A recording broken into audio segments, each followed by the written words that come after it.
Hello everybody and welcome to round 8 of Corrieliminator, the game where we take 300 of Corrie's most iconic characters and over the course of 10 episodes whittle them down into a top 30. We are in round 8 now, so we've only got 90 characters left to randomly generate and talk about. Very, very exciting because we've still got quite a few legends left, haven't we? Gemma, you're here with me. Say hello, Gemma. Hello. Hello, Gemma's here. I'm here. I'm on screen if you're watching on YouTube. Hello. So it's been a couple of months since we did this last, what with Christmas and all. But you have been voting in your droves to give your picks for the listener vote, which we're going to be putting into a separate finale later on this year. So let's have a look at how that was looking. And so this was similar to ours, Gemma. Who did we put through last time? Deirdre, yes, Alf, yes, and I've forgotten the other one. I think Derek Wilton we put through last time. That was the last one, wasn't it? And we've got similar here. We've got Deirdre has got through with quite a wide margin. We've also got Alf Roberts, 41% of the votes. Eddie Yates, now that's not bad. That's different to ours. I think Eddie was still in our top 5 though, wasn't he? Yes, I do love Eddie. I don't mind. I'm not mad about that at all. No, but lots of people seem to disagree with us about Derek Wilton. He has not got too many votes from the listeners.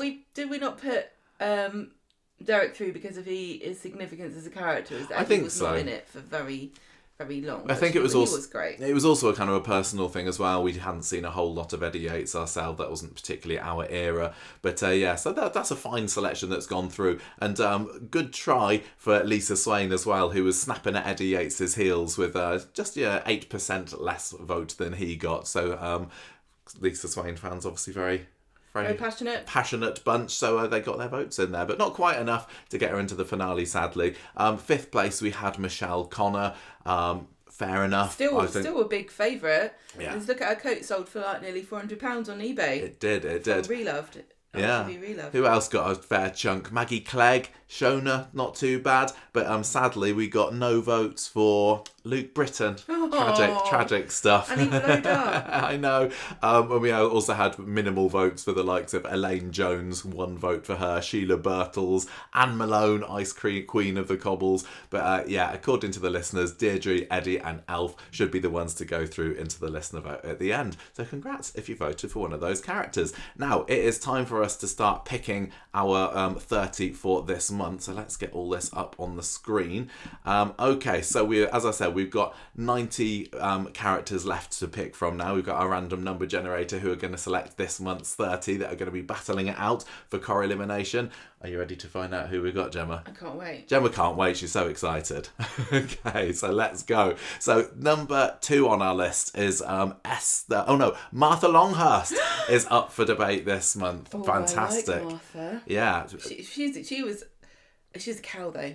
She was a bit of a cow. She was fun to watch. Yeah, for a few years, sadly killed off before her time, unfortunately. But as one of the 3 ladies in the snug, definitely a Coronation Street icon. I don't know whether she's going to be making it into the top 10 here, but I really, really enjoy Martha, so looking forward to chatting a bit more about her later. Then we've got Harry Hewitt, another favourite of us. Yeah, I love Harry Hewitt. We really enjoyed Harry. He was in it right from the very beginning, and just kind of an everyman sort of character, wasn't he? He's also quite flawed as well, and his watching him with Concepta and then them having a child, I really enjoyed that family. Yeah, me too.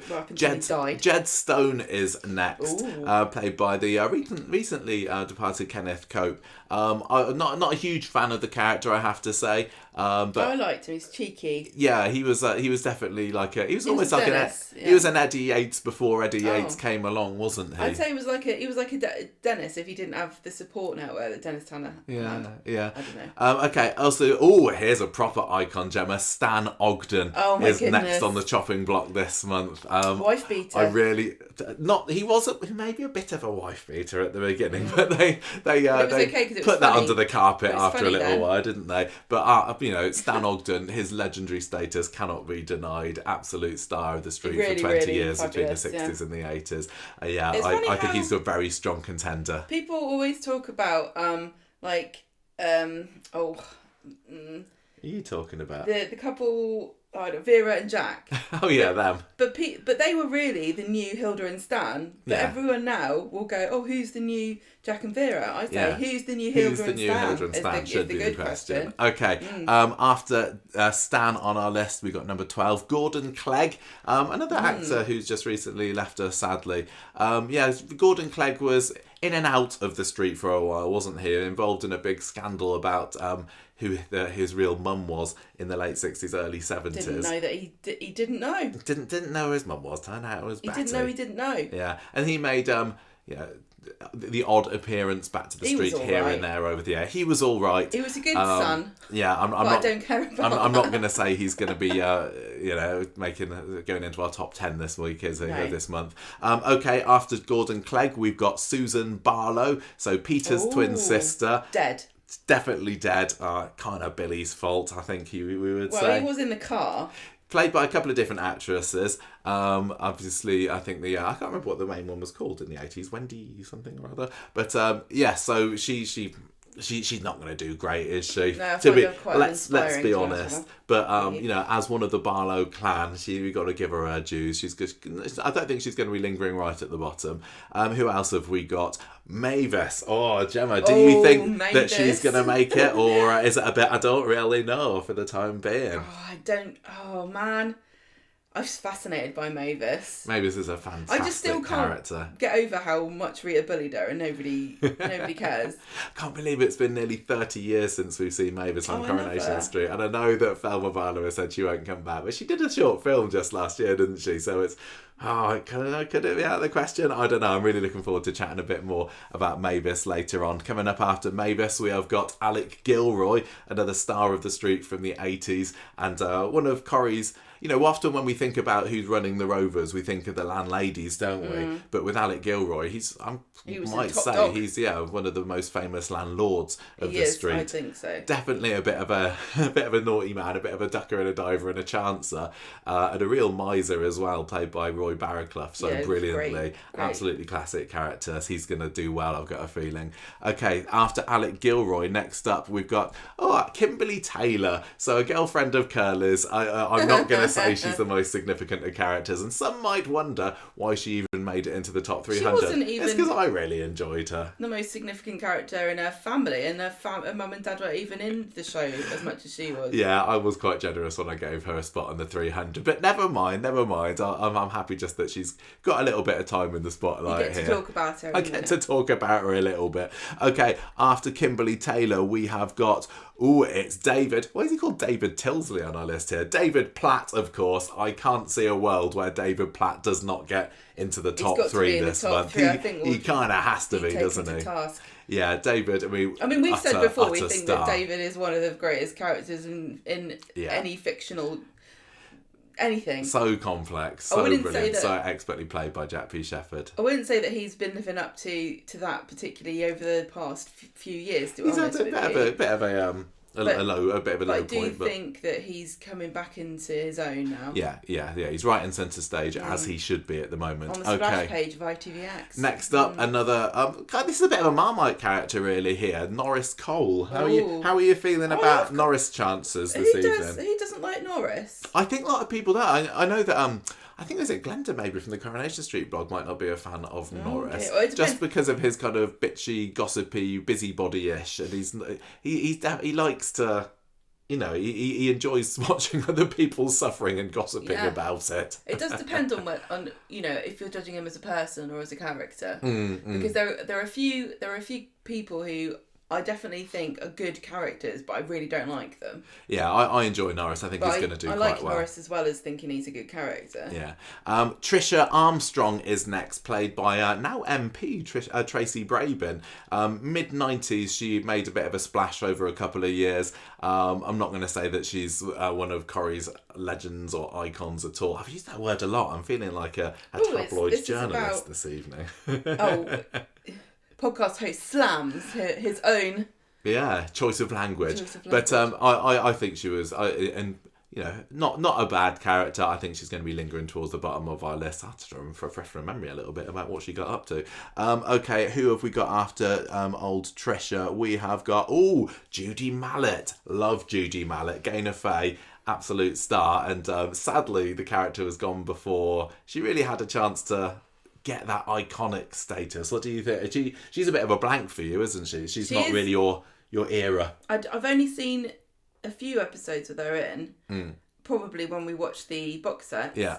But I always thought she reminded me of Shona a bit. Yes, she does have shades of Shona to her. Shades of Shona sounds like an Irish ghost. I love Judy. I'd like her to get into the top half at least. We'll see who else she's up against. I think she's got a great name. She does have a great name. She sounds like Spider-Man's girlfriend or something, you know? Sure, that's what they were going for. Samantha Failsworth is next. Is she an epic Failsworth? No. Or is I'm going to say no.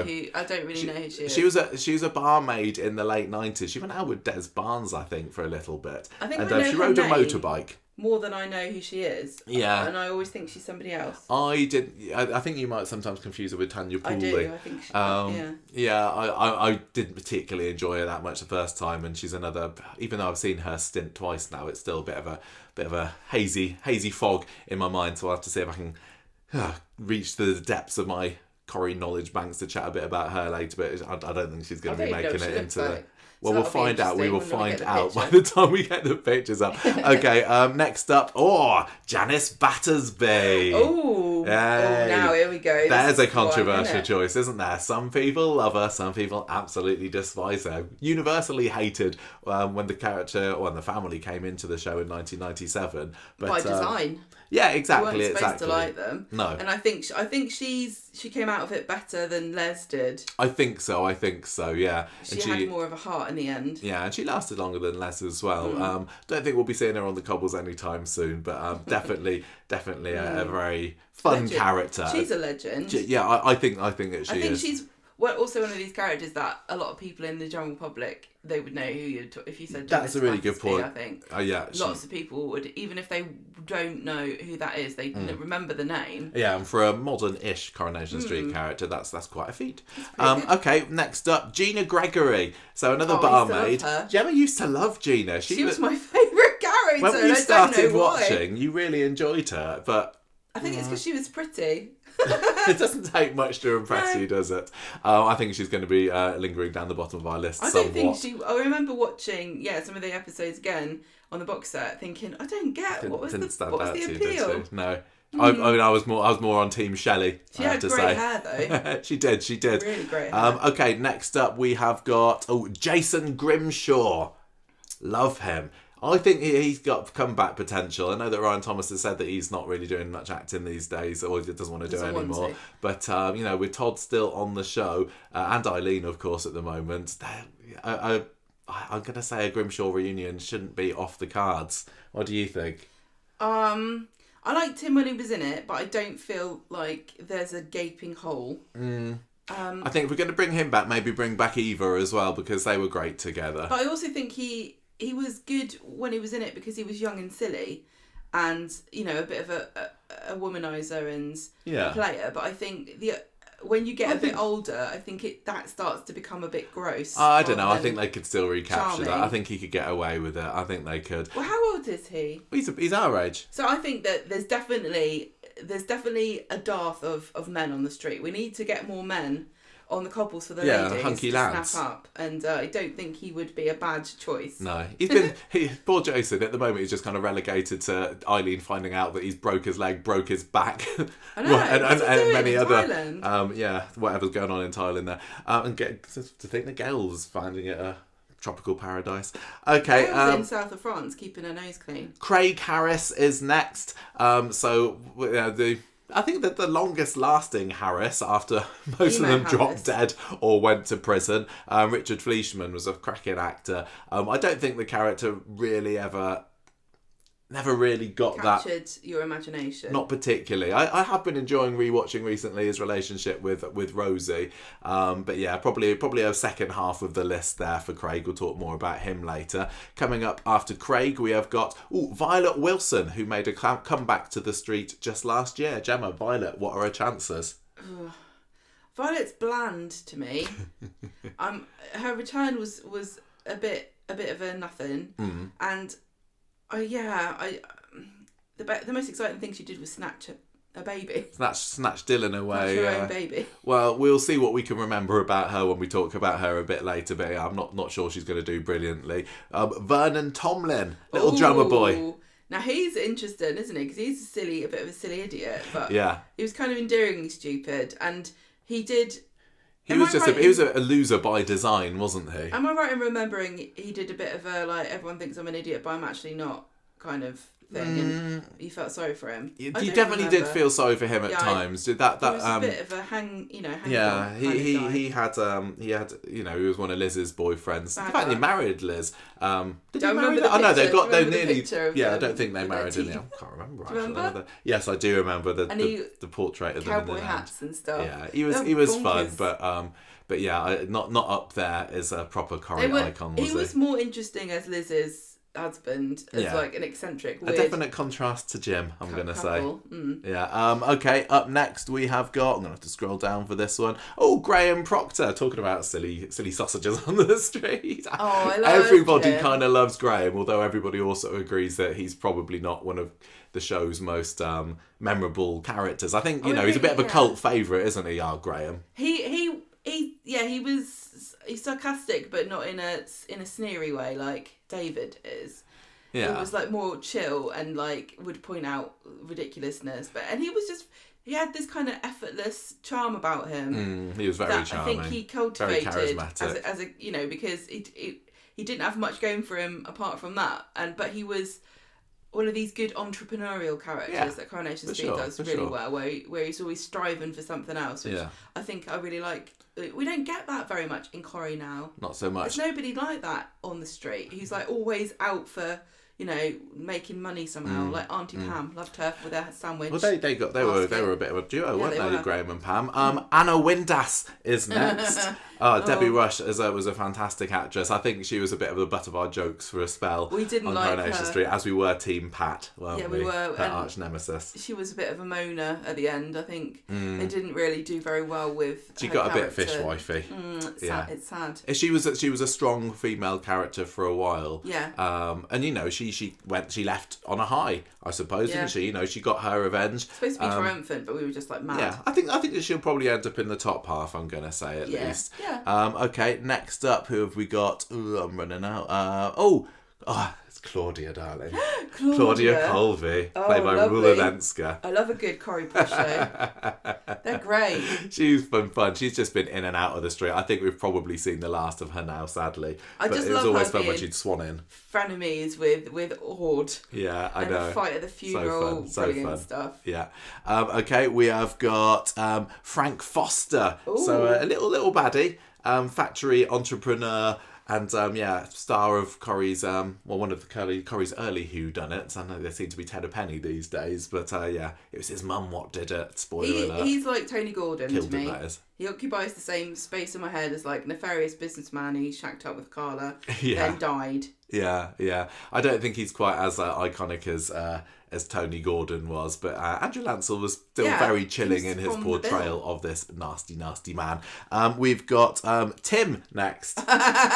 This is going to be fun. What is going to happen with Tim?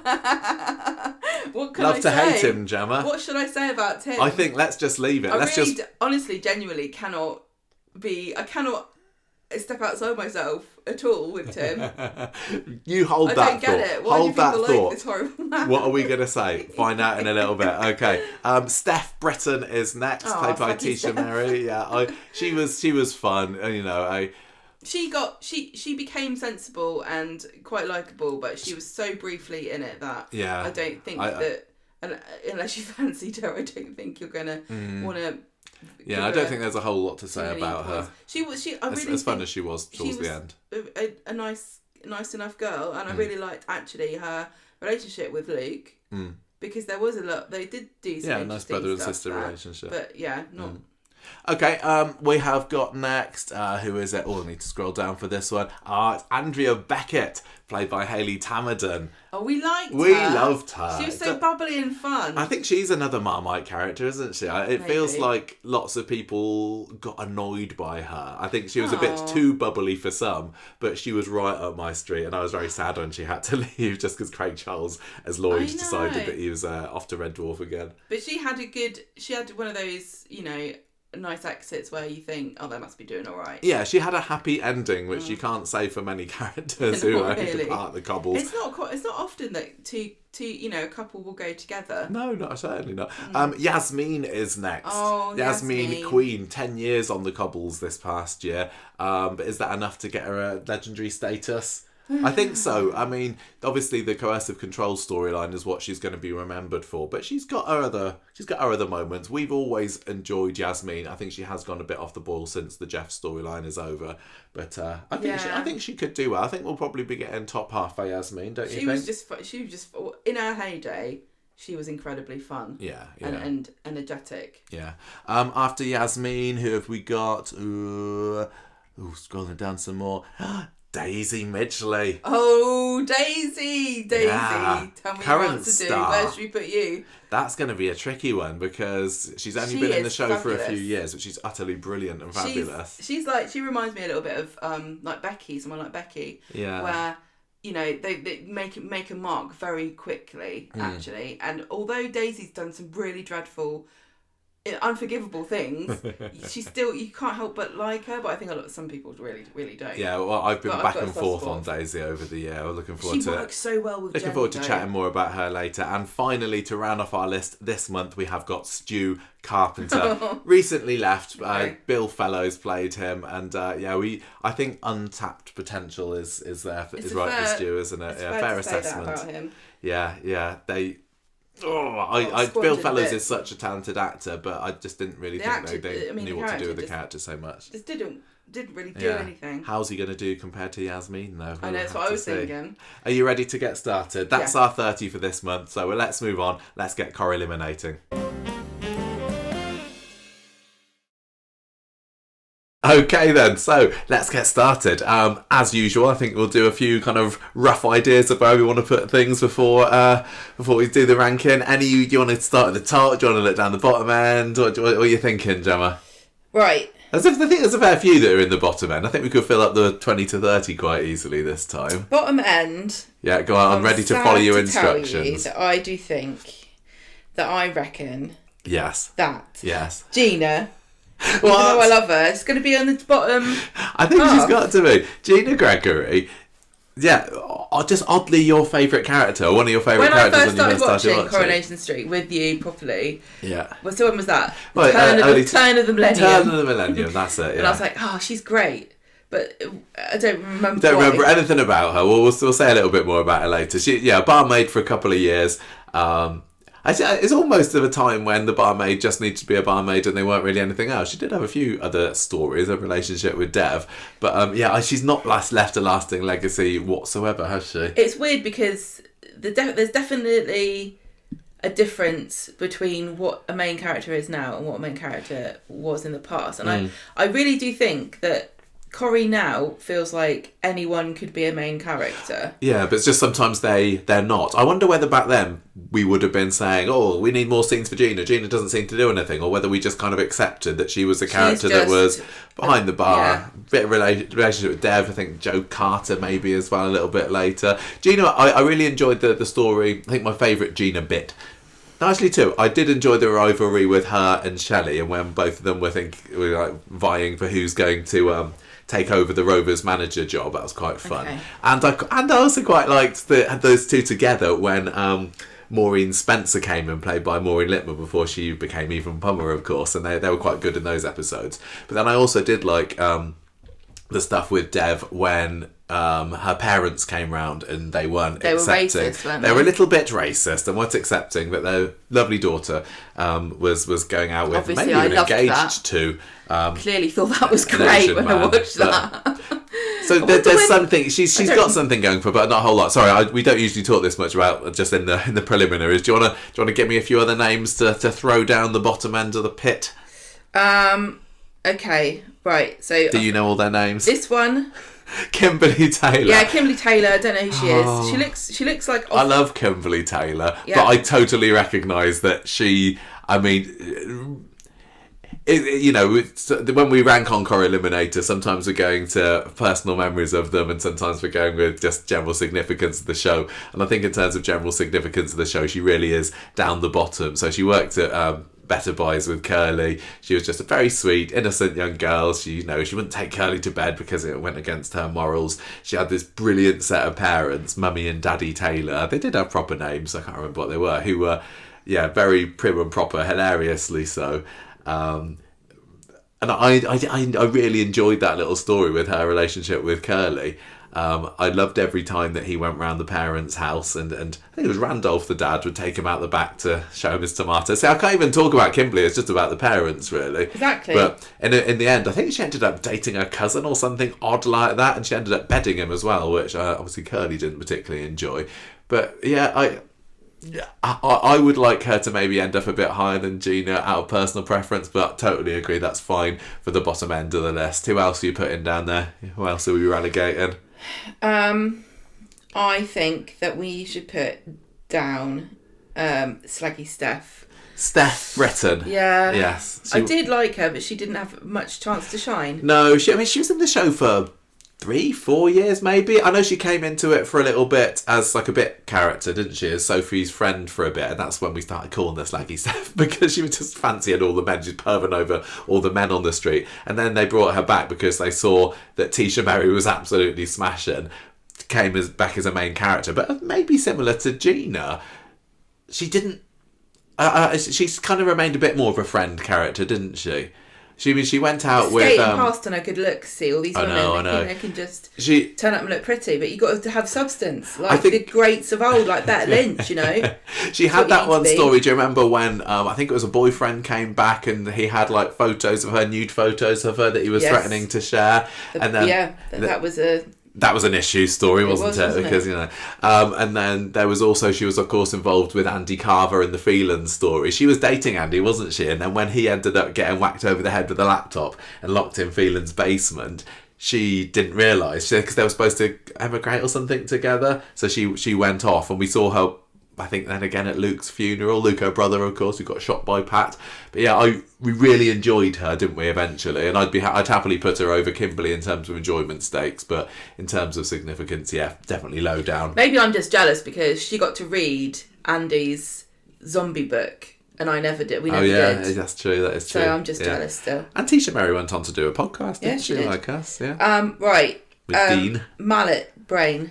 No way. No. Yes. Way. No. Judy Mallet. Yes. In the bottom half. Look at all the other people we've got here. Everyone is in black and white. It's a legend, right? That is. You got Mavis. You got Dave. You got Norris. You've got Janice. You've got Yasmin. I'm not accepting that all of those black and whiters go above Judy Mallet. Are you joking me? Yes. Except for die on the floor. She was a really, maybe, look, personal preference here. She came into the show late-ish 90s. I was still fairly new to Coronation Street then. It was like probably the first new family the Mallets were that I welcomed into the street as a viewer. So there's a bit of a personal connection there to them. Well, she was just lovely. She was positive. Gregory. She had a lovely smile. She's kind of Julia Roberts-ish. That's very nice for you to say. I really enjoyed the family. I always thought Julia Roberts had a weird smile. I know you do say that. I'm struggling. It's so long ago. But and obviously getting involved with Zoe. Yeah, she took in Zoe up. No, Zoe Tattersall, Joe Froggatt's character. She came into the street and she was under Judy's wing for a bit. She was just a really positive, fun influence, and I guess a good character to kill off the way that they did, because everybody loved her. And that scene where she's lying there dead on the in the yard and Gary comes over. Tragic stuff. If she's going to be in the bottom half, she's going to come up to close to the top of the bottom half. I think probably Susan Barlow maybe Is that controversial? Maybe not really. I was going to say Susan, but I thought you'd have a go at me. I didn't think you'd have a go at me about Mallet. Neither of us have got any particular personal connection to Susan, do we? I've seen both her stints. I mean, she was in it as a kid. I haven't seen any of that particularly. But when she came back as an adult, if you're watching the YouTube version of this, there's been a couple of actresses that have portrayed her, and I think I've picked maybe the most iconic one, the Wendy Jane Walker, I think she was called, the actress. And so she was there in the 80s, being a bit of a power businesswoman, wasn't she? She set up, was it a kiddies' clothes store or business? Well. I don't know. And coming out of the Mike's factory, and then she ended up obviously marrying Mike, which was bizarre, but it did fuel the Mike Ken rivalry there. And then she disappeared for a while and then came back, played by somebody else, and then was dead within less than a year. Killed by Billy Mayhew, let's not forget that. I really like the idea of the character. I think she'd work brilliantly now too. Yeah. Imagine if there was a character who was the daughter of like two big rivals on the street who then married. Sounds great. And also a strong woman who didn't want to have children, ending up with a man who considered it to be like, he wouldn't even bother asking the question. I think that she was a little bit wet, from what I remember. Well, I remember that. I just remember watching that episode where she was trying to stand up to him and telling him she didn't want to have kids. But I just feel like in the vast history of Coronation Street, she's kind of... It's sad because she should be as famous as Peter Barlow. Yeah, I mean, really. Was she one of the first children born on the street? Yeah, sister of Peter Barlow, mother of Adam, daughter of Ken. She had a heck of a lot going for her, but imagine how cool it would have been to have watched her arguing with Tracy. Yeah, absolutely. It's a shame they killed her off. She could have been great, but... Yeah, I can't remember whether Tracy was a bridesmaid maybe when she married Mike. Did she marry Mike? I think she did. She's dead now. Anyway, I'll happily put her towards the bottom end, which you're not going to see with many other Barlows on this list. Have we done Simon yet? I forget. Okay, I want to put Samantha Failsworth down there. Yeah, she looks like a red-haired Rosie Webster in this picture. She's a little bit red in our picture. She's reddy brown, brunette. So she came into Weatherfield on a motorbike, left on a motorbike. Another smiley barmaid. I distinctly remember.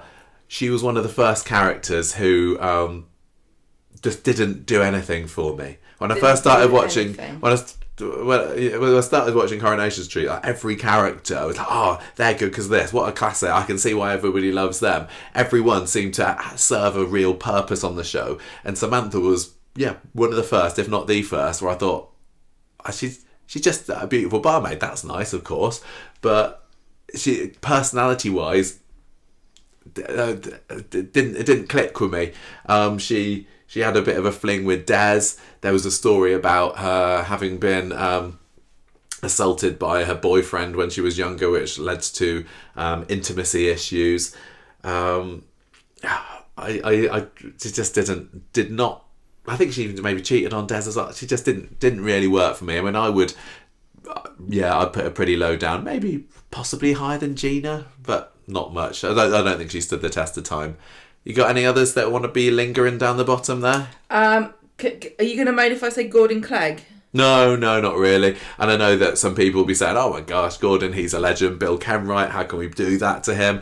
Again, no personal connection to us, really. He was more of a character in the 60s, 70s, wasn't he, I think, which we're not... I haven't got to that bit yet. ...the most expertly with. Maybe we should do this again after we've watched every episode of Coronation Maybe we should. Street, but we've seen...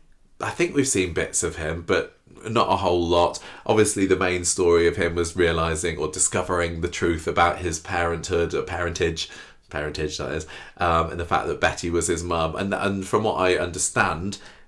that she and him and Maggie, his original mum, that he was his mum when he came into it, had got a lovely mother and son relationship. We've just not seen a whole lot of it, and I love that. I love the idea that Betty Turpin and Bill were kind of like they were like mother and son. We've heard, haven't we, off screen? He made the odd appearance on Coronation Street throughout the 80s, 90s, and then the last time we saw him, I think, was for Betty's funeral in 2010. I'm gonna say 12. I can't remember. But yeah, for us, he's going to be fairly low down. I'm thinking. Were you about to suggest another one? I'm kind of thinking probably Yeah, Frank Foster's going to be in the bottom half, isn't he? What? No, I can't believe you're saying that. Frank Foster should be at the number 1 slot. Stop it. Stop checking That's what it's like. Frank Foster. That's what I feel like. What, when I don't agree with you? Yeah. Sorry. But you know that Frank Foster is not in the top half here. See, this is what I mean, though, right? Because we've got loads of really big characters here. We've got loads of, we've got easily 10, big characters who might actually be somebody's number 1 choice, right? So, yeah, although he had a big story, he was the face of Coronation Street for that story. Yeah. He can't be that high because he wasn't in it for that long. Even if you think about it in terms of Corrie villains, he's one of the least memorable. Andrew Lancel was really effective in portraying him as just being this chilling steely businessman.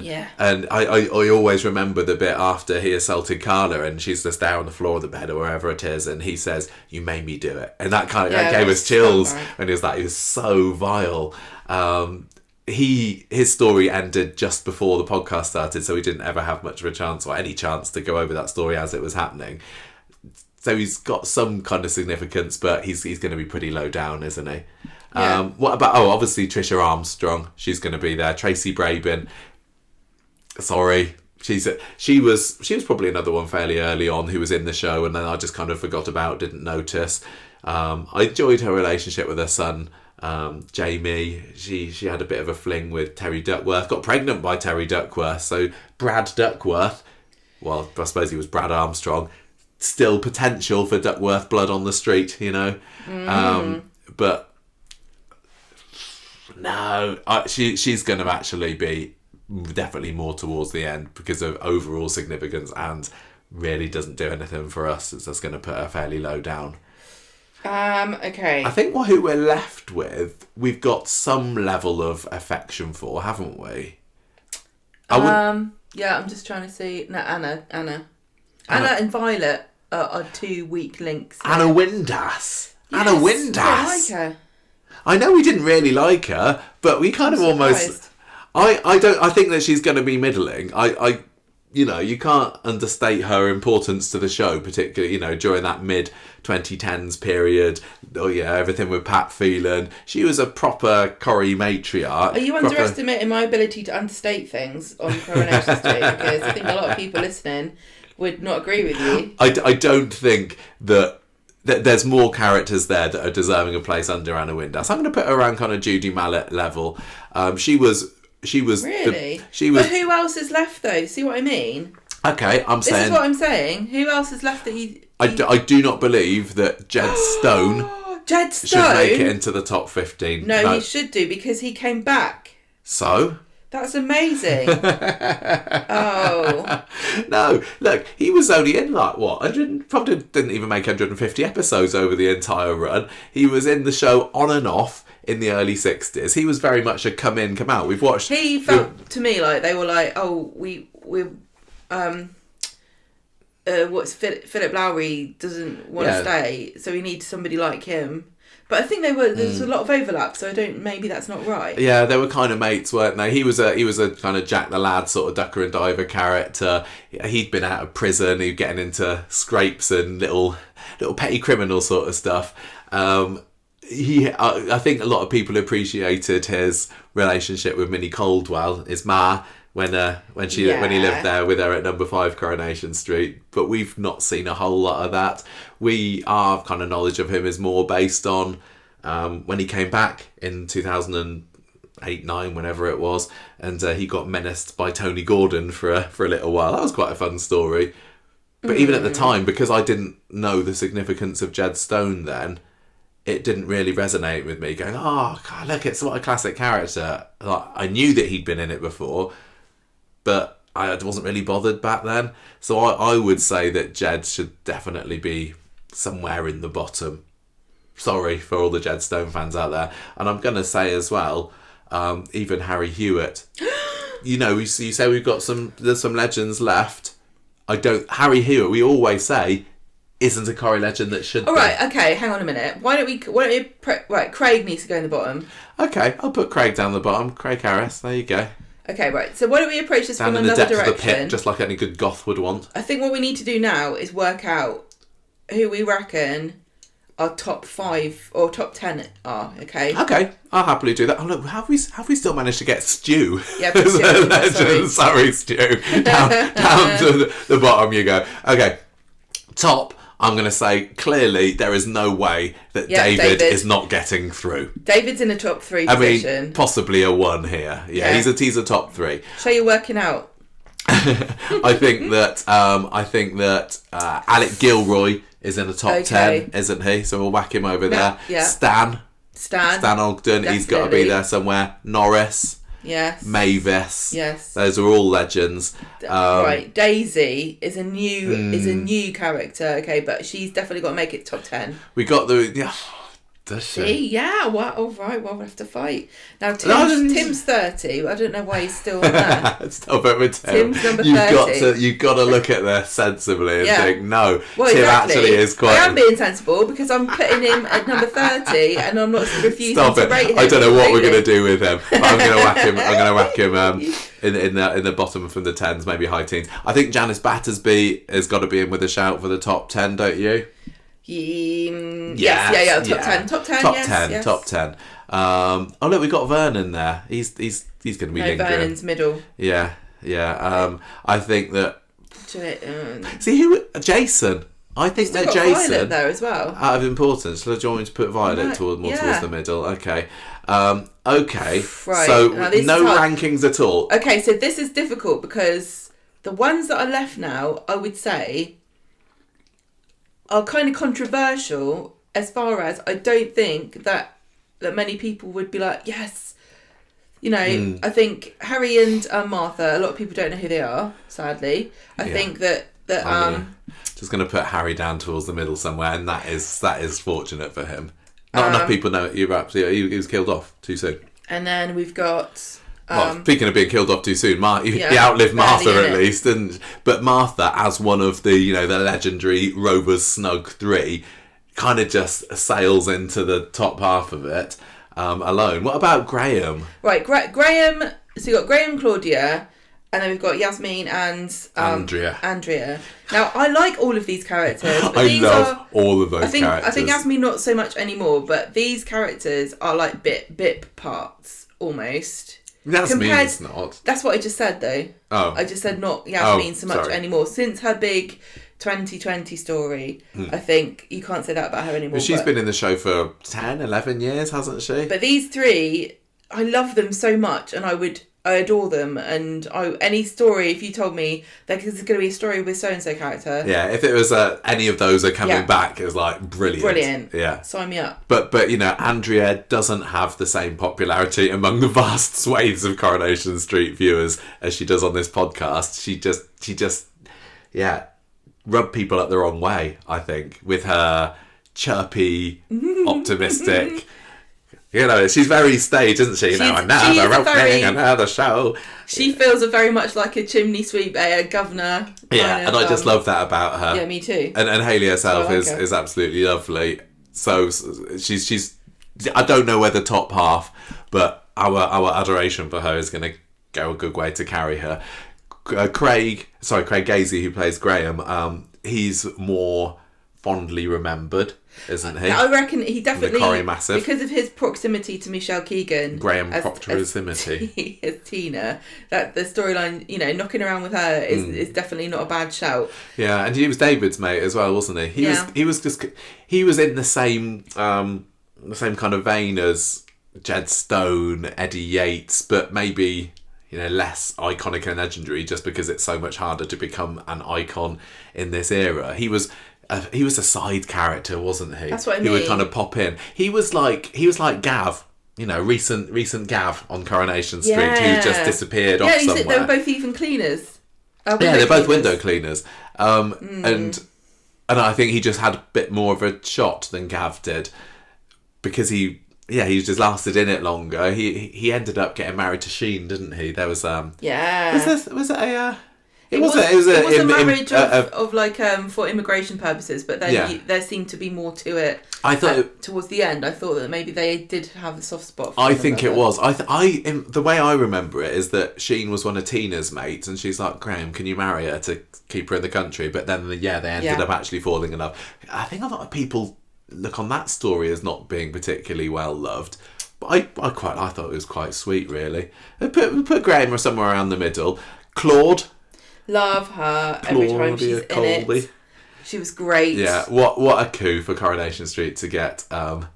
What's her title? Oh, she's the Duchess, Grand Vizier of Eastern Batavia or something. I don't know. To get Rula Lenska, proper aristocratic, lovely legend as a character. You know, she was very in a bit, out a bit, wasn't she? I think she came in as part of the Lewis Archer story.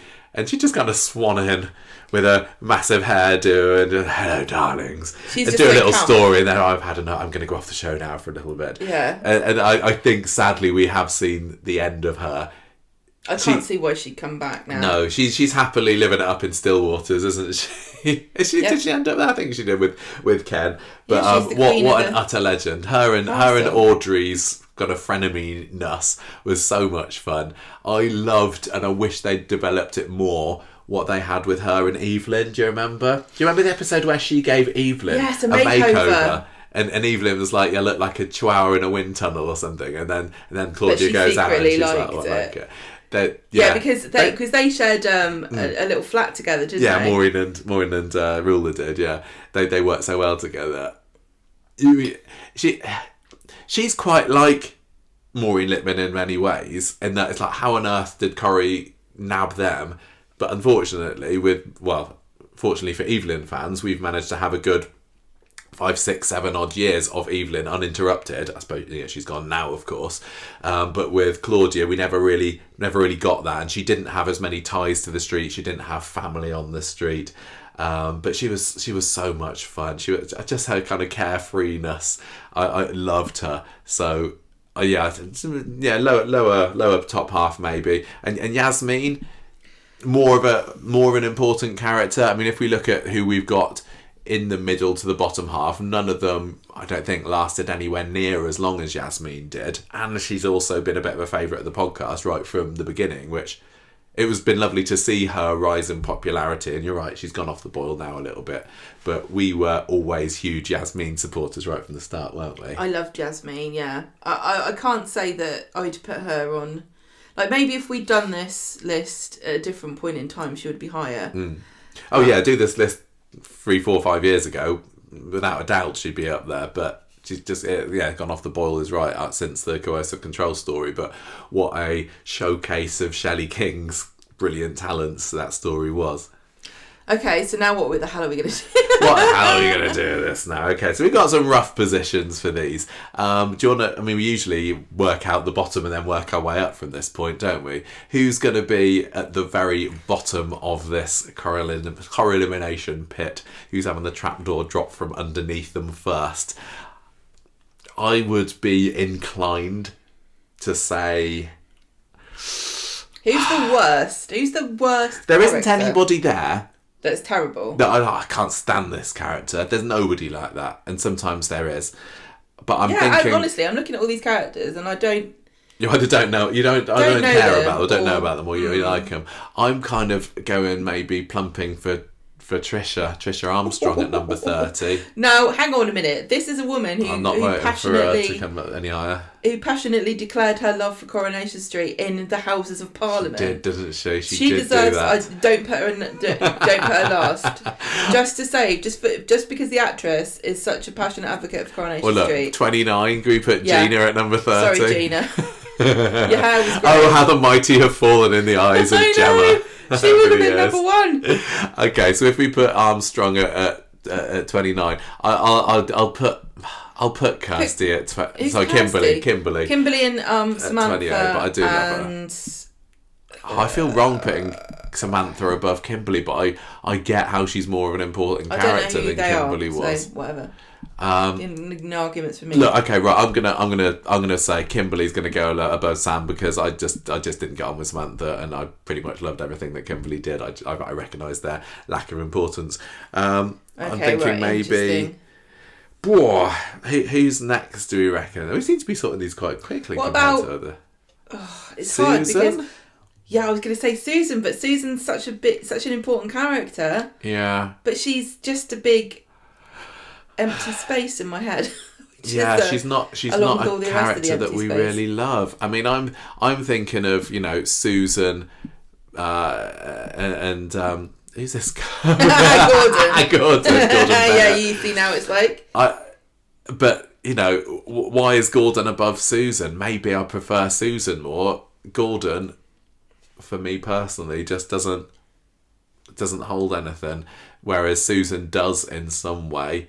But I think probably Gordon is more of an important character. But this is the rub of Corrieliminator. It's a melange of the two, isn't it? I'm going to see how this feels to put Gordon Clegg at number 26. Sorry everybody who loves the 60s and 70s Coronation Street. Susan at number 25, yeah. Sorry. Do your own Corrieliminator. No, don't steal our idea. No, you can vote for it yourself. Oh yeah, you can vote in the listener poll. I bet you anyone who moans is not voting for any of these characters. I bet hardly even get any of it. Any point. Well, we will see. Okay, so shall we... I mean, are we thinking Stu? Are we thinking Frank Foster? Honestly, I think it's probably between them. I'm feeling very much like I don't...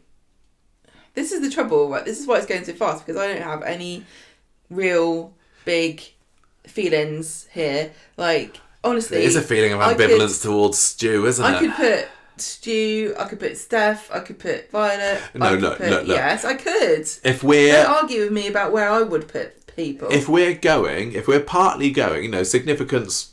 whatever, and I think probably in the grand scheme of things, Stu and Steph are about on the same level of significance. Yeah, sorry. If we're going to give them extra points for do we like them or not, right? Here's the problem. Then Steph's going to be higher. How do we go on looks? Because Stu's got fantastic hair.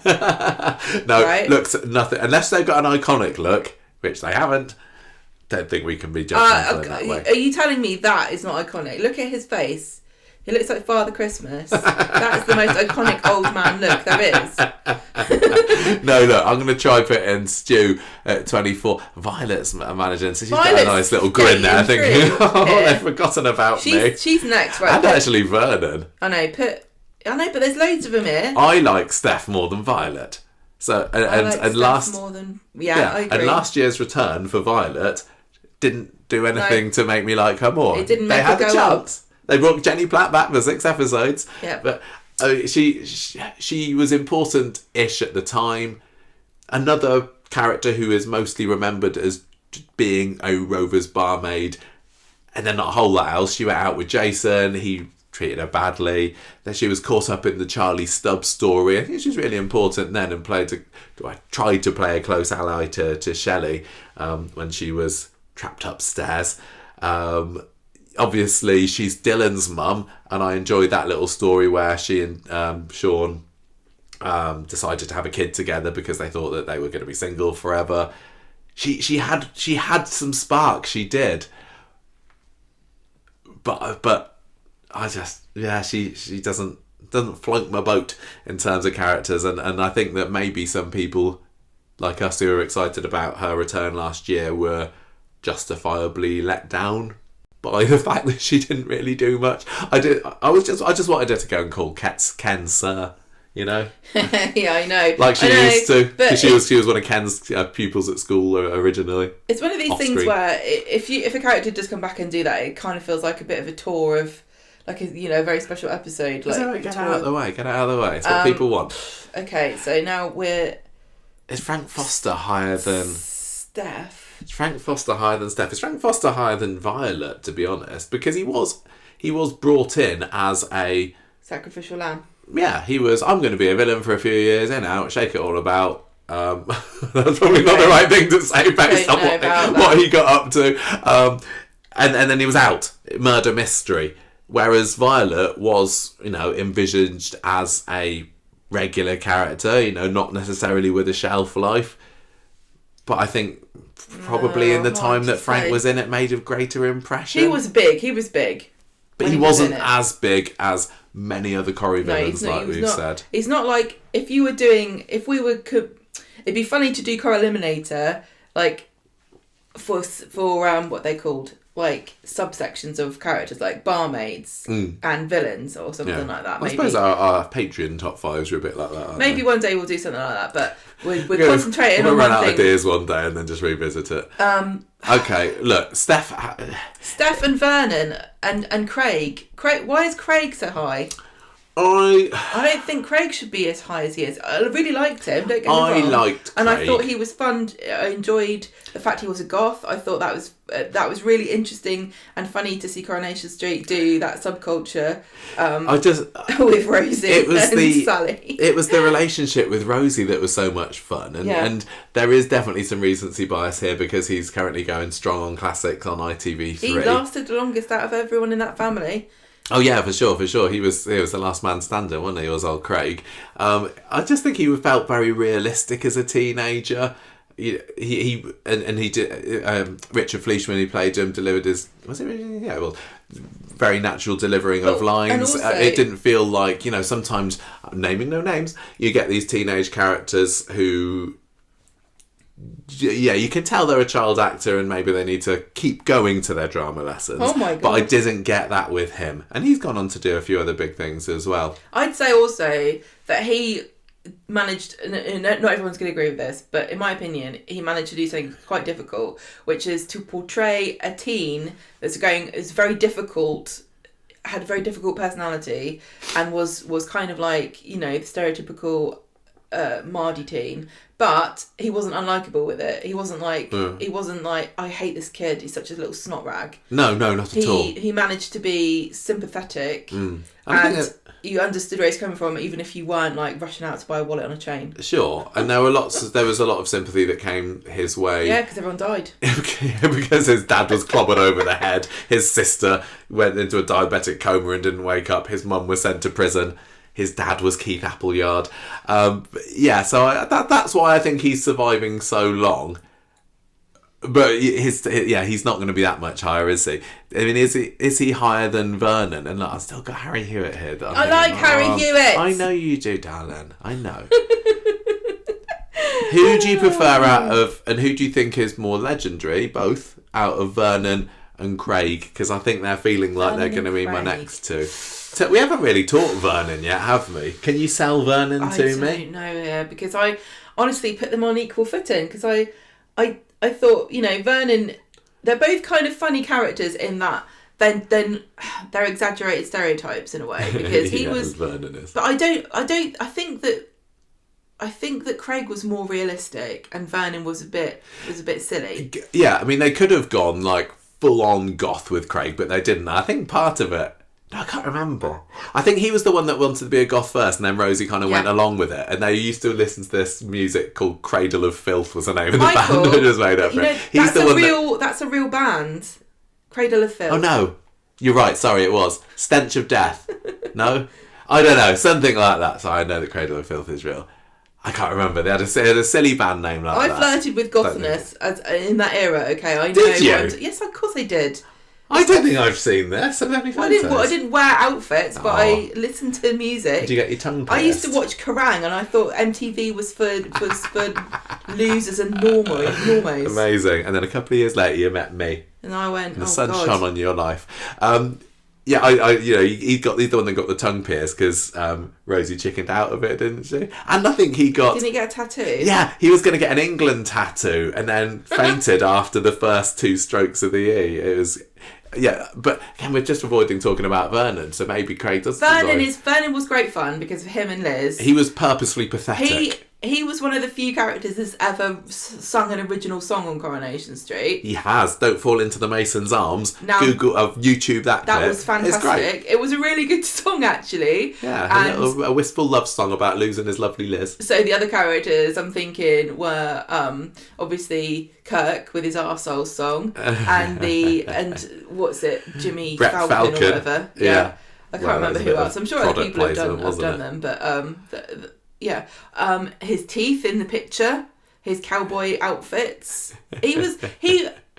Although he was exaggerated, he did remind... There's a certain category of people that are like this, where they're just kind of dreamers and optimists. Yeah. And do you know who you'd get on really well with? Who? Bernie. Oh, yeah. He's like a female Bernie. Do you not think? Like, just a bit spacey and alternative, but in a really harmless and fun kind of way. He thought he was cool, but he really wasn't. And I really appreciated them putting him together with Liz, because obviously Liz is best known for her fiery relationship with Jim. Very passionate, wasn't it? And Jim was the real tough man, alpha male kind of guy, ex-army. And then along comes Vernon, who's a drummer in a band. And I think Liz thinks that she's a bit cool, kind of cool dating somebody in a band. But yeah, he was just a bit pathetic, because he thought he was cool, but he really, really wasn't. I may be thinking about Craig more than Vernon. I think we've been able to sell ourselves more on Craig than Vernon, don't you think? But I think I had more fun watching Vernon. I'm happy either way. We're with Vernon's into 19 in our position at the moment. Should we just listen to what our bottom 10 is so far? Yeah. So number 30, we've got Gina Gregory. 29, Trisha Armstrong. 28, we got Sam Failsworth. 27, Kimberly Taylor. 26, Gordon Clegg. 25, Susan Barlow. Then we got Stu Carpenter, Violet Wilson, Frank Foster, Steph Britton. And now we're kind of going between Craig and Vernon. I think I'll happily put Vernon above Craig if that's what you fancy. Yeah, so now we're into the middle. Middlers, aren't we? The middlers. This is the tough one. Can we just put Anna in now? What do you have for Anna? What's so great about Anna? She was really fun to. It's funny listening back to old episodes. Against. I very, very rarely do listen to old podcasts, but when No, I never do. Only when you've made me, when we've done something like a character profile or something like that. Yeah.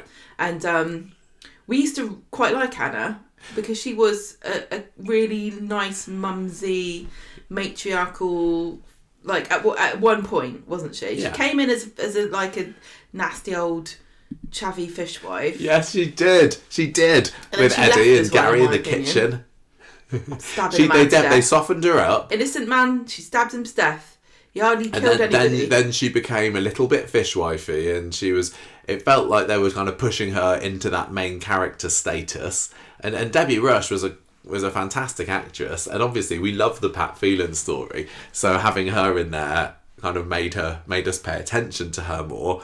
But because we really love a villain, she just kind of became our nemesis as much as she was Pat's, wasn't she? Yeah. And I still can't forgive Coronation Street for having her kill Phelan and get away with it. Yeah. And she wasn't acting in self-defence. I know he had a gun, but you won't point at her. No, exactly. You can't just go around stabbing people willy-nilly. I'm in terms of significance, I mean, I'd put her over quite a lot of these other middlers here. I think that Jed Stone next is right, or even maybe Craig or Andrea. As much as I love the characters, it feels like they were in it. Andrea was only in it 2 years. Oh, I like Anna had a whole lot longer. All right, Jed at 18. Oh, this is tough. Oh, and I'm still thinking about Harry Hewitt. Well, so am I. I'm thinking he's good where he is. We haven't gone anywhere yet. Yes, we have. Oh gosh. No, sorry. Leave him alone. He's done nothing wrong. He's dead as well. What are you picking on dead people for? Harry Hewitt is not iconic enough to be making it into this high in the list. Well, look, only because people have got bad taste, all right? Okay, fine. Look, let's put iconic death, iconic accessories. He doesn't have an iconic death. Yes, he did. He bought it. He's iconic to us in a slight way. Look, aren't we Coronation Street tastemakers, Michael? Get that on the CV. Yeah, can't we sort of... That should be we're not influencers, we're tastemakers. Yeah. Right, okay, look, what about Graham? Graham's been... Coronation Street influencers. Everyone listening, you love Harry Hewitt, don't you? Okay, is that how it works? Is that how you influence? Can we put... Oh, hang on, I'm supposed to get paid to say it, aren't I? Can we put Graham at 17? Yeah. Love him to bits. Who's that above him? Judy Mallet. Oh, Judy Mallet goes next.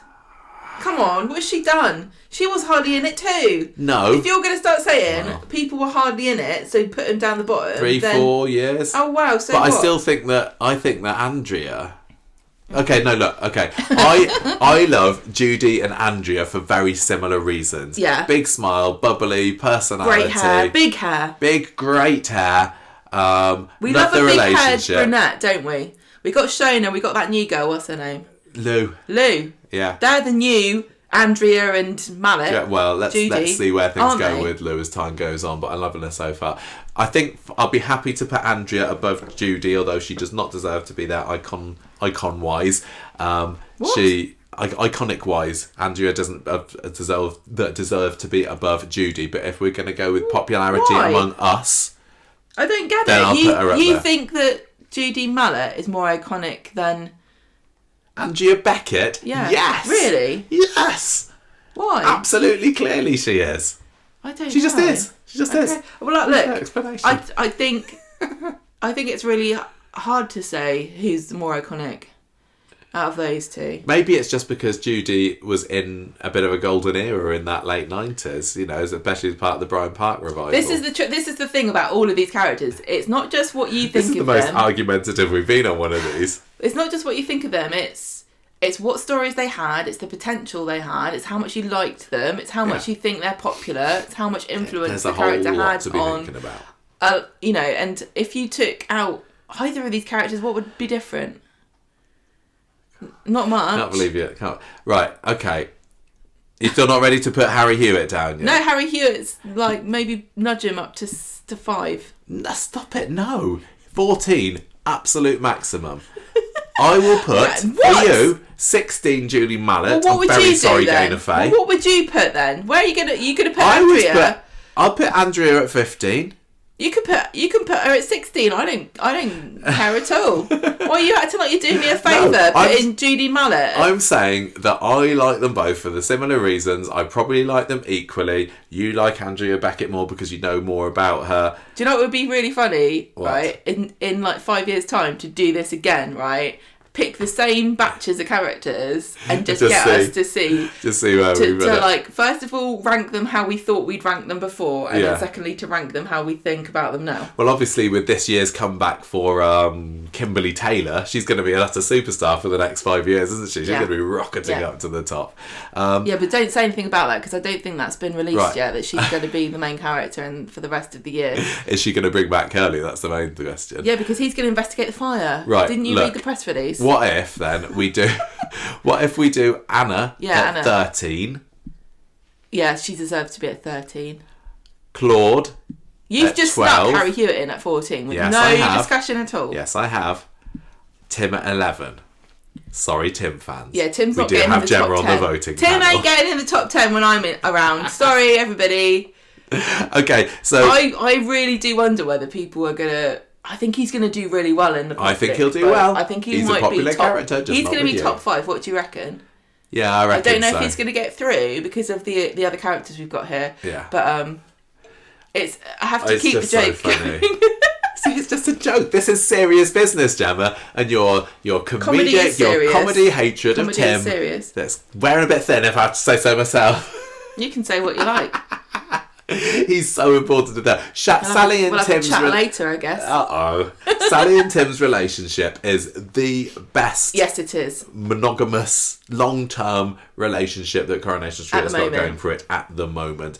They're the closest that Corrie has got to a classic couple. Go back to the 90s and before. You got classic couple after classic couple. You know, you got your Mike and Alma, you got your Curly and Raquel, you got your Jack and Vera, Stan and Hilda, or you just name more. These days, who's your classic couples? Exactly. But Tim and Sally are it.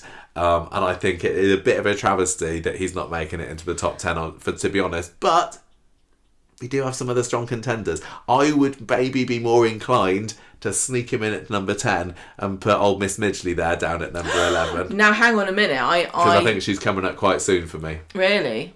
Now, what you're saying about couples, right, it is interesting to me because I do think that it marks a shift in Coronation Street, focusing more on love triangles and affair storylines than short-term short-term blasts drama. of passion. So and unfortunately, the couple as a unit has been a victim of that. 100%. And so it is. I mean, I know people really do like Tim and Sally, but I'm sorry to tell you that in the grand scheme of Coronation Street couples, I don't think that they're that great. It is funny though, isn't it, that Kevin and Sally are also considered a classic Corrie couple. No, I hate Kevin.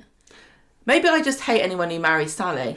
Nobody's good enough for Sally over you, are they? But I would say that I think Kevin and Sally are better than Tim and Sally. I think that they're more iconic, and also got the girls together. Have you also noticed these days that characters have to get married about 3 times? Oh yeah, Sally and Tim. How many times they go? Twice, probably. You can buy wedding dresses on eBay now. You can. To commemorate the occasion. Right. So who we got? We got. Okay. Right. Sorry. Jason to me is Jason and Yasmin maybe next. Not honestly. Daisy. No. Charlotte Jordan is doing very well here. What's your problem with Daisy? I don't have a problem with Daisy. I think that she's just a bit too new a character to be competing of the level she's competing against. To be honest, I think that she's. And there's been times that we've really not been fans of Daisy's. Yeah, there's been times when her stories have been a bit boring. She's very fiery and fun. And Charlotte Jordan is an utter gem to the show. Some people are getting bored of her love triangle story that she's just going round and round with Daniel and Bethany. Look, I'm not going to pretend that I don't. She hated Johnny, Gemma. I know. I am a human, and so I will have recency bias, and I do have a bad memory, right? But I'm thinking about Jason.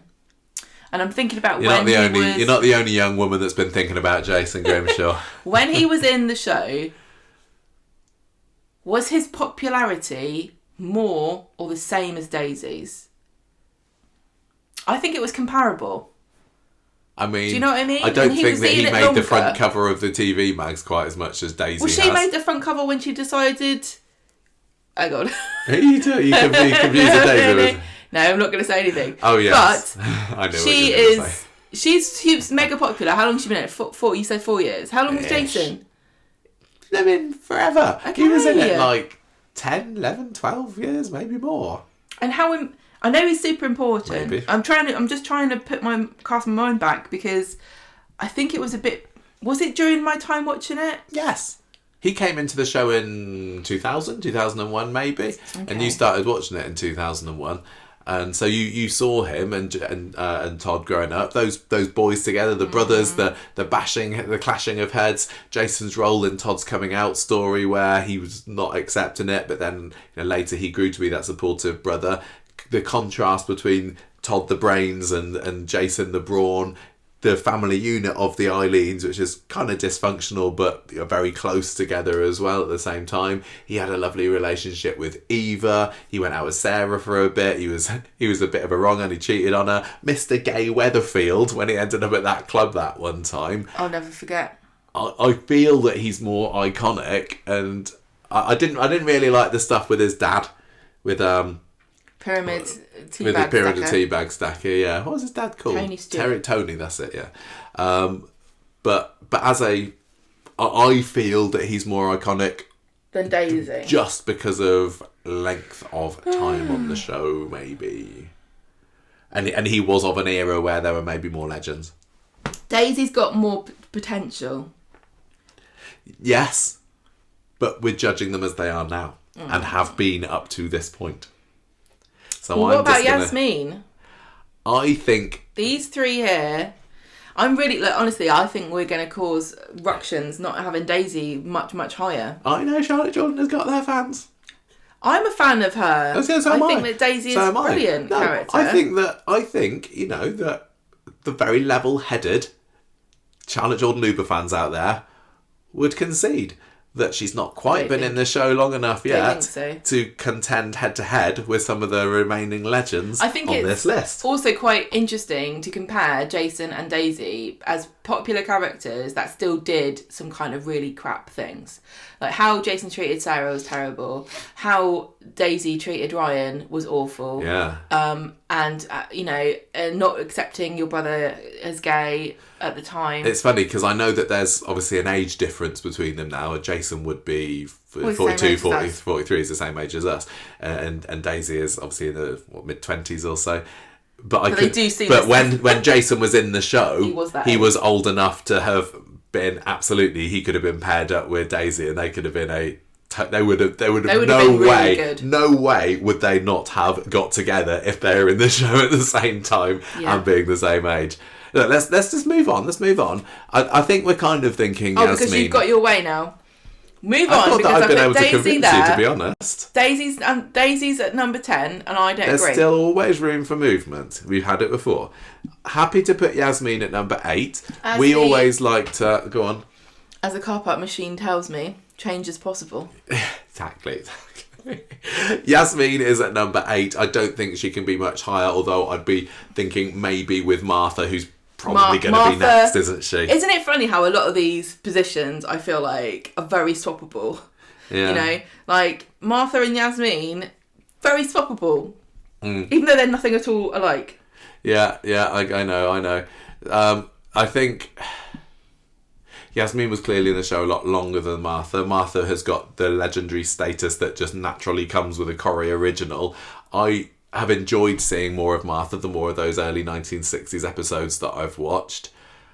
She didn't have huge stories of her own, did she? Didn't. But neither's Yasmin too much. And maybe, to be honest, Yasmin's made it this high on the strength of the coercive control storyline, which some people say is kind of Corrie's last really, really great story. I'm not one of those people, but I've seen it said. People say anything. To get on the news, don't they? Right, I think I'm happy with those two. You're happy with Yasmin at 8 and Martha at 7. Okay, so we're nearly into our top 5. Who isn't quite going to make it here? So our remaining characters, in no particular order, but maybe they'll stay in this order. David, Alec, Stan, Norris, Mavis and Janice. And I think it's right that they're the top 6, don't you? David, Alex, Stan, Norris, Mavis and Janice. Yeah, I agree. I think probably Janice is next. Yeah, I think Janice is next. So what's she done to get her that high? Well, I think that the Battersbys in general were such a massive kick up the arse for Coronation Street. Sure. It kind of like signalled an era. It was a changing of the guard at Corrie and new Corrie and the age of New Labour. And again, a lot of these characters, you don't think about Corrie really as being a massively huge reflection of society. I think people don't take it seriously when they think about it like that, but it really is, because these like neighbours from hell, like this was the total neighbours of hell era. People were talking about this kind of stuff. There were TV shows about people like this, and antisocial behaviour was kind of an important thing that people cared about, and so having a bunch of people come in. Yeah. And the thing about Janice is that she was such a gobby cow, but she had a softer side to her than Les did. Absolutely. She's more sympathetic than Les. I mean, it's similar to how, I guess, when the Windasses came in, Anna ended up being a bit softer than Eddie, although it was fairly soft, wasn't he? Maybe it was a bit of a front at the beginning. But yeah, they were both utter slobs and chavs, but she kind of rose above it, and then she was the one that left him for Dennis. But she never it's not like she rehabilitated herself. Not really. She was always a mouth. She was always a mouth. Yeah, she was. I mean, I'm thinking of stories like, when she got her hair shaved off with the nets, and she was like, rah. She was like, she would get proper angry, and Vicky Entwistle was brilliant at that. She was like, she reminded me of one of these little toys that you wind up and then they stamp their feet and go around in a circle, because she would make a lot of noise and she would get nowhere. Yeah. And she was like a burst of energy, and then that was done. Yeah, for sure. I feel that the character did lose her way slightly towards the end. There were stories like the lottery scam that she planned with Leanne. Yeah, she ended up going off with Trevor the bin man in the end. It was a bit of a weak exit. She's a bit like Karen in that she had a right nasty side to her, and you couldn't justify. Oh my gosh, yes. You couldn't justify a lot of what she did. If you got on her bad side, woe betide you. And to have Janice Battersby as an enemy. Yeah, interesting character. Yeah, but I think sometimes we talk about which characters could a member of the public name if you showed them some pictures with Corrie characters on, and I think they could. I think they go, oh yeah, that's Janice Battersby. I think even if even if you didn't know her name, you'd go, oh yeah, I know who that is. Yeah, absolute sure. Okay then. Right, so we've got some really, really tough decisions now. I don't think we're going to change David off of being a number one. No, I don't think so. I think there's no context. Often we find we don't talk about the number one slots because it just feels like, well, of course it's got to be them. But David as a character, he's been in it right since he was born. Jack P. Shepherd took over at the turn of the millennium and just wowed us right from the beginning. He's one of these rare child actors that's an utter gem, can steal every scene that he's in. He was, wasn't it one of the first thing that Jack's version of David is like coming up to the bar in the Rovers and going, have a part of cock, please, Betty love. It's just, it was cute without being obnoxiously sweet. Yeah, he's a cheeky little git without being like really annoying. Yeah. He wasn't, was he? Like everybody, when he got up to little mischiefy scampy stuff, we were there going, oh yeah, go on, David. Actually doesn't get the credit for how good they are with very young children. Yeah. I think they're really good at writing young kids. I think so, but he's grown out of it successfully, which is more than you can say for some of the others. For some of the other characters, don't always make it through. No. And so I think kudos to him, and also his complicated history with his mum. The Richard Hillman story was the making of him. Him going on rampages, pushing his mum down the stairs, backstabbing everybody, sending them cards from dead Richard Hillman, driving into the canal. Well, maybe one of the things I really like about him is that his stories don't revolve around romances and affairs and that kind of stuff. He's not like he doesn't. Because when he married Kylie, he went off on holiday and he came back and he wasn't married to her then, was he? But it's like, this is my new girl, so we didn't get all of that. He doesn't play he's had a few flings. He slept with Emma. He's Alina with Tracy. did he, or nearly got there with Alina? I can't remember, but yeah, Tracy he did. Yeah, he doesn't. He's not really a romancer. He slept with Tracy to try and to make Tina. No. It was so that he in exchange for giving her an alibi. For something or other, I can't remember dirty what. Pair, aren't they? But he's had some very important and prolonged relationships. Uh-huh. So, but most of the drama is his family, the Platt family, and I think the Platts are. Sadly for the Barlows, I think they are the family of Coronation Street family now, of the street. which I'm not really comfortable with because I prefer the Barlows as the originals. They've just got a bit of a crop of characters for me. They've kind of lost their way again recently. Kate Oates, did that fantastic story, bringing Daniel back. The Who Pushed Ken story really, really worked for the Barlows, and also bringing Adam in too. Yeah. But the Platts have had their same core family group for 30 years? Yeah. Yeah, and they are the Dingles, I think, of Coronation Street. They are, and I think David is probably the main character of the Platt family. Yeah, I would say so. For sure. I mean, so no contest there. He's got to be number one. I mean, is there anybody else that you think? Do we go to the top end first? Do we say who else is in the top three? This is difficult for me because I'm not gonna argue with any. I mean.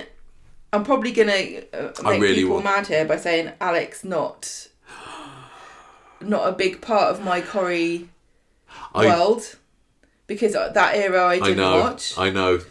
And I know he's important. He's utterly legendary, but also Roy Barraclough did go in and out of the show quite a bit in the 90s. I don't even know that, really. Alec went off to Southampton or sailed on the cruise ships, didn't he? He and Bet Behind the Bar, total legends. I mean, you're not going to get into the top 5 on Corrieliminator without being But they had a great relationship too because it wasn't a normal, conventional relationship. Yeah. It was like a marriage of convenience. Totally was, so that she could stay in the Rovers, really.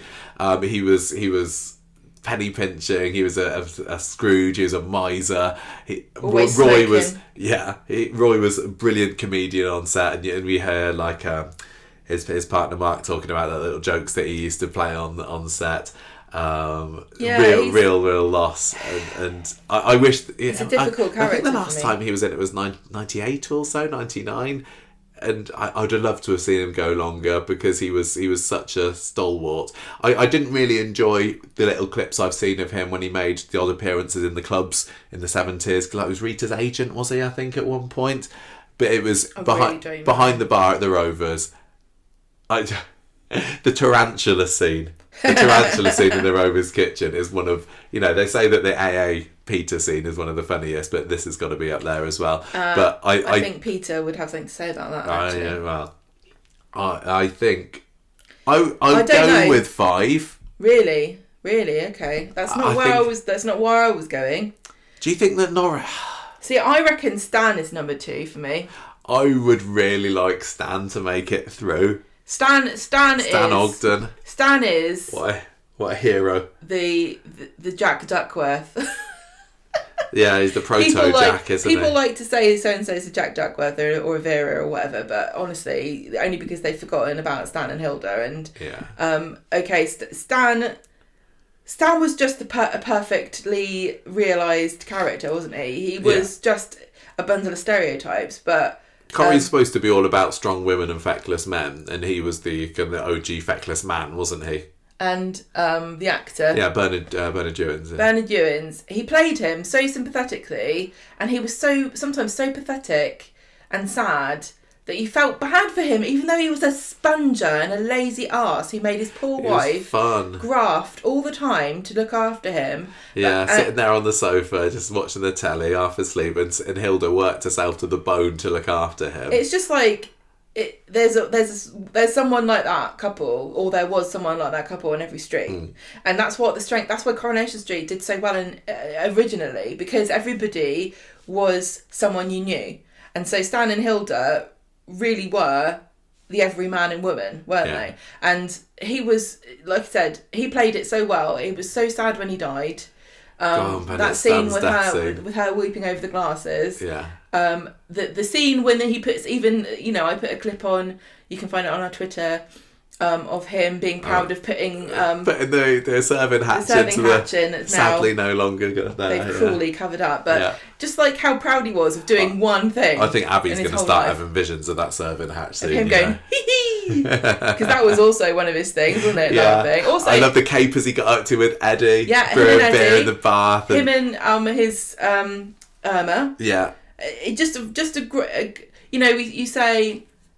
There are some characters that just work well with almost anybody you put them with, and he did, because you could write a script with him in your head because he's so well. Yeah. He exists, and he exists in real life. He was a bit of a joke, and he was the butt of people's jokes, and then Hilda stood up. And then Hilda stood up for him, and he was like, actually. Yeah. Leave our Stan alone. Yeah. I think being part of such an iconic relationship as the Ogdens is going to automatically put you high, because you remember the affection that they had for each other, and that kind of draws you in and has affection for them as well, both as a couple and individuals. That's why some people would say Tim should be higher, but I'm over that now.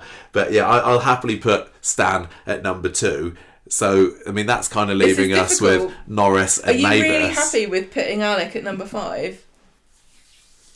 Yeah, I don't really know. Now, see, I haven't decided who needs to be the top 3 here. I really haven't. Honestly, any of these, I could see us put in any of these 3. I think I like Mavis the most. Okay. I love her being the foil to Rita's bitchiness in the cabin. I love the relationship with her and Derek, the dithering, the will they, won't they, getting engaged, the Victor Pendlebury suitor storyline. I love how she stood up to everybody at Derek's funeral. She's just as, Corrie, I've just said, if you're part of a couple, then that often, or in this case, a strong double act in Rita and Mavis, they're going to do well in something like this, because they exponentially make the individual parts better. Her and Derek in the garden, just aghast at this giant boat, was hilarious. Everything with it against. I'm not a big Des Barnes fan, but the one thing I did like about Des was her. Was their battle? Yeah, their battle. Dueling neighbours. And him being the prankster. And like a yuppie. Yeah. Yeah, Mavis was. And just her being put in her place all the time by Rita, like under the thumb. Yeah. Just like a humble, like quivering wreck. Yeah, I loved the stuff with her budgie. Yeah. And she and when she found the fox in the garden, she was just so kind of innocent and naive. Yeah, I know. It makes you want to look after her and put her in the top 3. She was a really fun character. Yeah, and Thelma Barlow decided that she wanted to leave in 97, or was it 97, 98 or so. They killed all Derek off first, and then Thelma and then Mavis left after that. So she's still going strong. Not impossible for a comeback, even though she said she won't. She is a proper Corrie legend, and I think I do think some people really hated Norris. Some people really hated Norris, and I think that Mavis Norris. It's quite interesting because Norris and Mavis were kind of enemies-ish. Not enemies, that's too strong a word. Norris came in as one of Derek's business companions, didn't he? I thought he came in and he was Spanish. No, that was Malcolm Hedden in another role, and you know very well that. I think the story was that Derek was left at a service station, and then he met Norris there, and then Norris turns up at the doorstep a few weeks or months later, calling him Dirk, and just wound Mavis right up with his ways. How would you describe Norris? Because they were both, assistants in the shop, and at one point, but did they ever work together? I don't think they did. I think Norris came after Mavis. I think it went Mavis left, then Leanne came in for a little bit, and then Norris after that. But not Norris. I think the thing about Norris is that he's missed now. I think the street needs a Norris, and we don't have one. What do you don't agree? Yeah, you're right. A gossipy kind of snarky, a bitchy observer. Yeah. That's absolutely does nothing needed. Else. But I mean, people might also say that a iconic double act in the cabin or we need that back. Or cafe or wherever you like is also missed. Is it possible for people to go into a shop and not buy food? Well, we don't know because we haven't seen it for years. No. Where are they getting their magazines from? Yeah, it's a really tough one. I mean, Norris was in the show for 20 years or so, 25 years maybe. And, Mavis. It wasn't just similar, kind of maybe? Making out that he was just a 2D character, but he had, Malcolm Hebden did some really great yes, he was brilliant. With him and his brother. Yeah, the Ramsey story. That was wonderful stuff. I loved Norris with Emily, and he just was the sort of person that wound people up. Yeah. Sometimes unintentionally, but Arlene Derbyshire as Emily was just brilliant in how exasperated. As somebody who had the patience of a saint, Norris was the one that would always kind of have her on the end of her tether.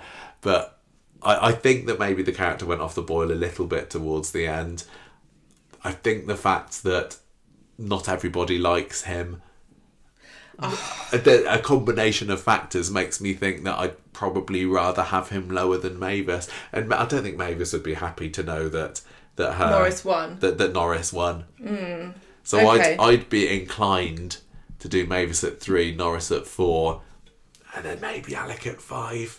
See, this is maybe funny, is Alec right? Too low there because all this list is obviously our what we think. Yeah. But if I was to make a list of what I think I should put, it would be different.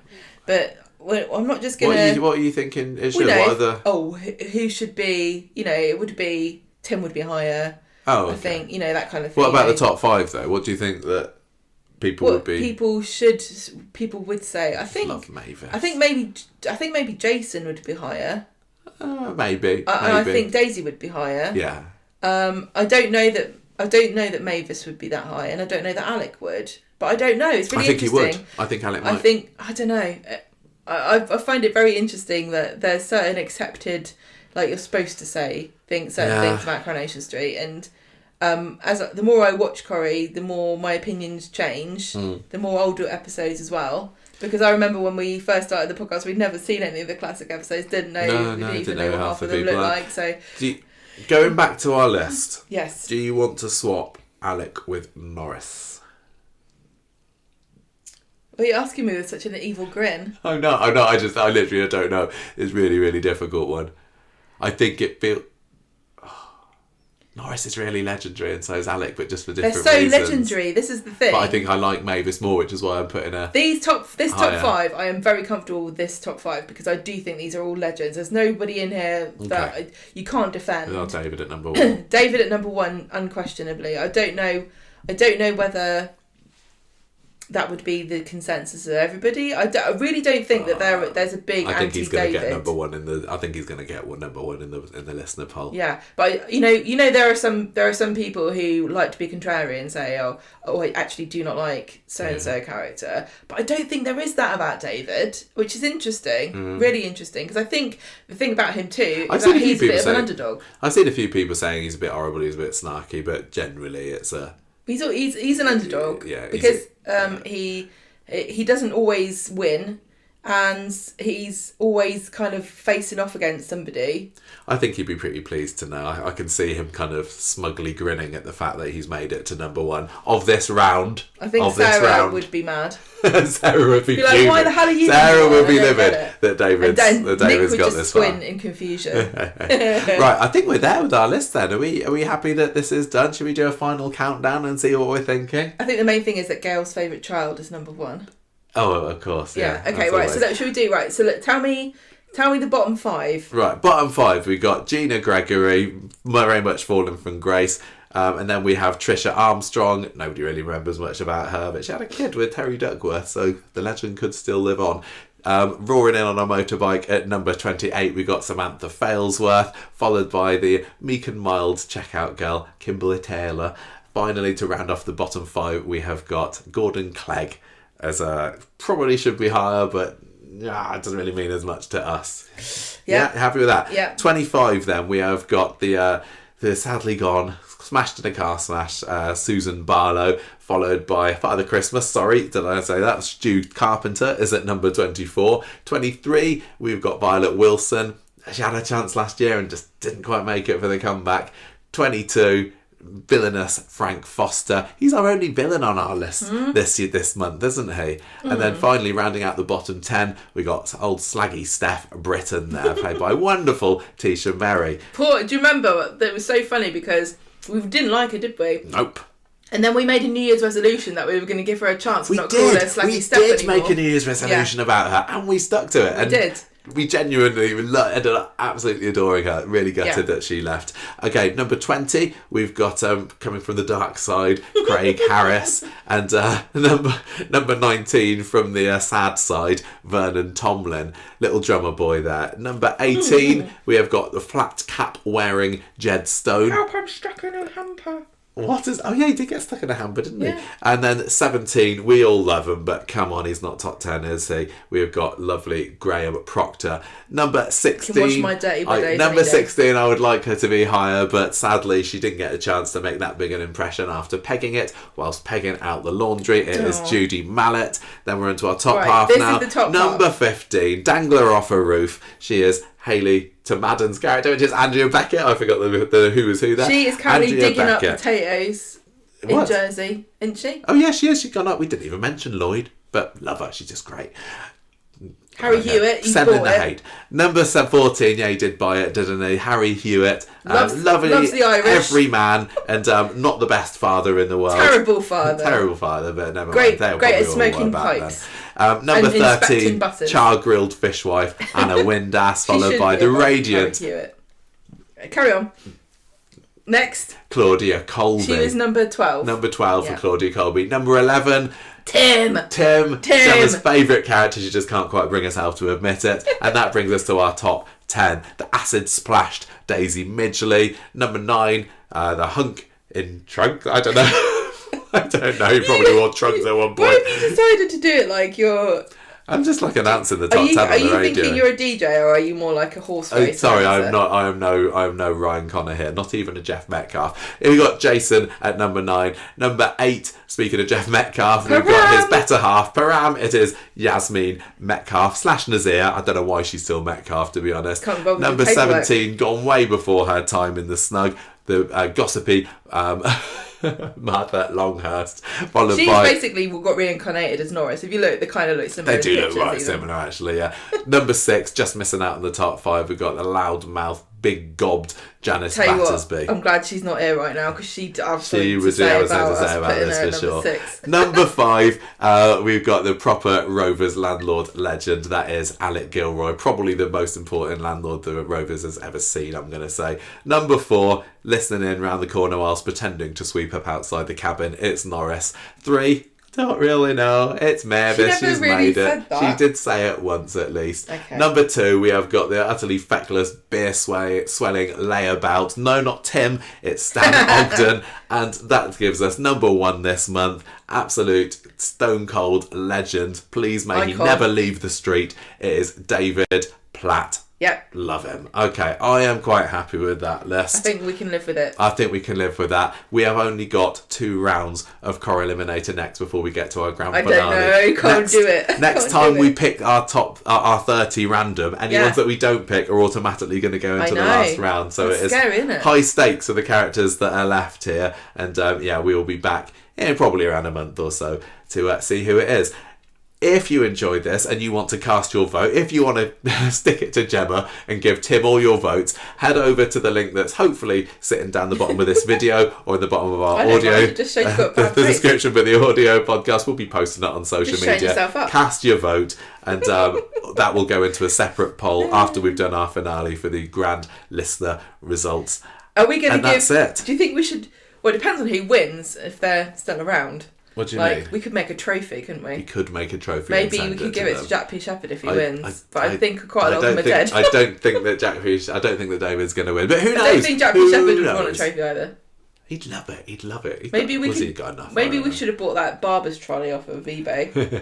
Right. I'd love to see that again. We're going to go now. Thank you everybody so much for listening. If you're on YouTube, thank you for watching. Hope you enjoyed it. It's all just a bit of fun, isn't it? It's all fun. It's all a load of fun. Don't get mad unless you're... If you're listening, Tracy Brabin or Tina Hobley, we still love you. You're great. You're fine. We're going. See you next time, everybody. Bye. And ta-ra. Goodbye.